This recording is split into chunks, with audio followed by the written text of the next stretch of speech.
G'day YouTubers.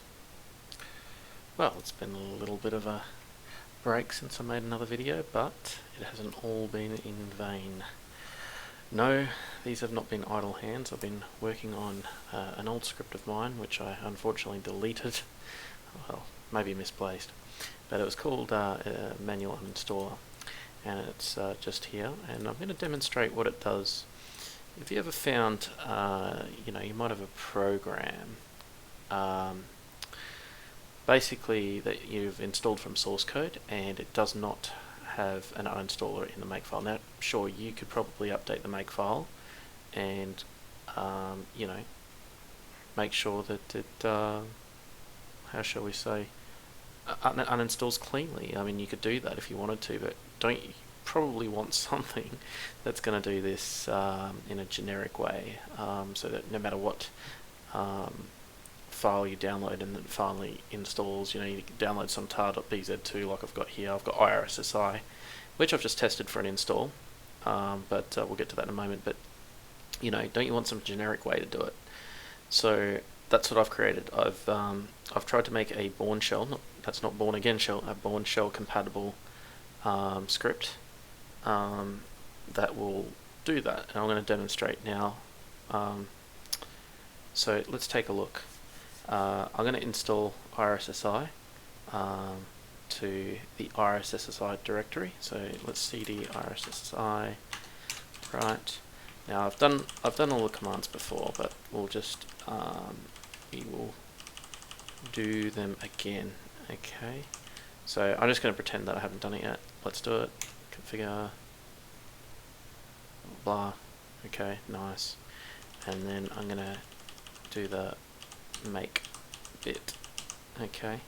And we'll just, I could do make and then make install, but let's just get it all over in one hit.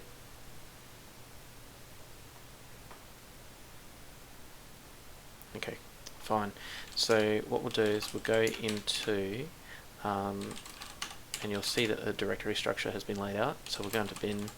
Let's see that it actually works. And it works. Very nice. Right. So we'll quit that.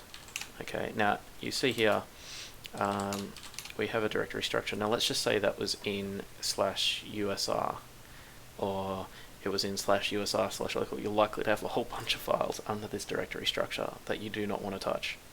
And that's basically what I had the problem with that. In an upcoming tech video, I'm going to show you basically how I do things, because I use LFS primarily. You probably think, what the hell am I doing in Ubuntu Mate edition? Well, there's a reason for that. It was requested that I'll do a review on that, and that's up and coming. But for the purpose of this video, I wanted to anyway show you how I deal with source code that does not contain an uninstaller, because that actually happened with me. I think it was with i3. It doesn't have it. So I've rebuilt this script from the ground up, and I'll show you how it works. So with this script, a couple of caveats. You'll need to use either absolute path or relative path, and I'll just do with no arguments. It'll tell you its usage.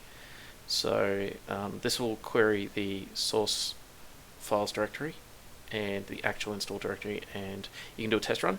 So let's have a look. Test. And we'll do the source one is that one, and it's that one. Okay, so let's have a look.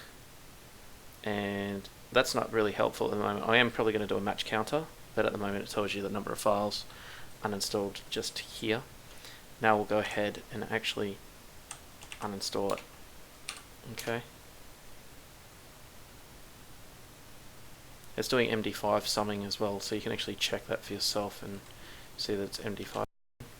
Go into here, and let's have a look and find. And there are some directories in here. If we do find dash and dash type F, you can see there are no files there. So the net result of this is a fully uninstalled program. Anyway, I hope you've enjoyed watching this. Sorry for the background noise, and if you want to take a look at the file release, I have a copy of it. Oh, let's have a look at that. Probably a day one mistake here. And so again, my son has just come into here, and he shouldn't, because I want to do this video. Anyway, you can find the scripts that I've been working on in here, including this man uninstall script, which I'm going to update with a minor change for those matches. Guys, glad that you could listen, and I hope to have that Linux Ubuntu Mate review uploaded in the next week or so. Thanks, guys. And one thing more, don't forget to subscribe and like. Bye bye.